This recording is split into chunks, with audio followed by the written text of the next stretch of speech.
అలంకరింపబడిన రాజును మీరు ఒక రోజున ఎదుర్కోవాలంటే, చివరిగా చెప్తున్నాను, సంఘము ఎప్పుడు ఫలములు లేని చెట్టుగా ఉండొద్దు. ఫలములు కలిగిన చెట్టు వలె ఆత్మ వరముల చేత అలంకరింపబడుదురుగాక. ఈ గుడారాల పండుగలో పరిశుద్ధాత్మను రేపునుగాక. ఆరిపోతున్న మీ ఆత్మీయ జీవితాలు ఉజ్జీవించబడునుగాక. రాష్ట్రము దేశము యొక్క క్రైస్తవ సంఘాలలో గొప్ప పరిశుద్ధాత్మ ఉద్యమ జ్వాలలు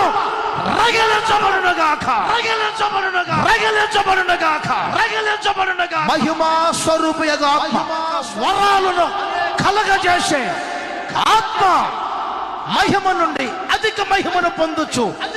క్రీస్తు స్వరూప్యముగా మార్చే పరిశుద్ధాత్మ మీ మీద నిలుచునుగాక.